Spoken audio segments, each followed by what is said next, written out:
اما بعد فاعوذ باللہ من الشیطان الرجیم بسم اللہ الرحمن الرحیم۔ منافقوں کا جو صحابہ کرام پر اعتراض تھا، اعتراض کیا تھا؟ اعتراض یہ تھا کہ صحابہ کرام تو سب کچھ سرکار پہ قربان کر دیتے تھے، نبی پاک علیہ الصلوۃ والسلام کے حکم پہ اپنی جانیں، اپنے مال، اپنا سب کچھ قربان کرتے تھے۔ تو منافقوں کے لیے یہ بڑی عجیب چیز تھی کہ یار یہ کیا بیوقوفی ہے۔ منافقوں کی زبان میں یہ بیوقوفی تھی کہ بھائی تم اپنا مال قربان کر دو، اپنا پیسہ، اپنا جمع شدہ پونجی ساری خرچ کر دو، تو یہ تو بیوقوفی ہے۔ اب ان لوگوں سے کہا جاتا کہ تم بھی ایسے ایمان لاؤ جیسے یہ صحابہ ایمان لائے، تو وہ کہتے ہیں یہ تو بیوقوف ہے معاذ اللہ۔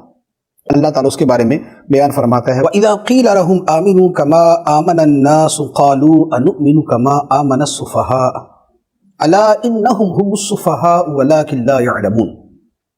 اور جب ان سے کہا جائے کہ تم اسی طرح ایمان لاؤ جیسے اور لوگ ایمان لائے، تو کہتے ہیں کیا ہم بیوقوفوں کی طرح ایمان لائیں؟ سن لو، بے شک یہی لوگ بیوقوف ہیں مگر یہ جانتے نہیں۔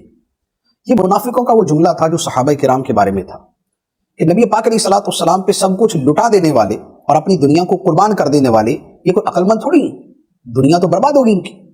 تو اللہ تعالیٰ نے فرما دیا کہ میرے حبیب علیہ الصلوۃ والسلام پہ جو اپنی جانیں اور اپنے مال قربان کرتے ہیں وہ بیوقوف نہیں، وہ تو سمجھدار ہے۔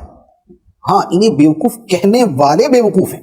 فرمایا سن لو، بے شک یہی لوگ بیوقوف ہیں جو صحابہ کرام پہ تان کر رہے ہیں، لیکن ان لوگوں کو پتہ نہیں۔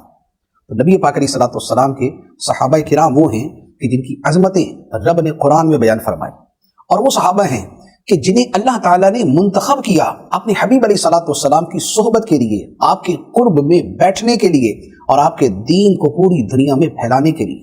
تو صحابہ کرام کی عظمت و شان اتنی بڑی ہے کہ اس پہ تان کرنے والے منافقین تھے، اور منافقوں کا یہ ہمیشہ سے وتیرہ رہا ہے۔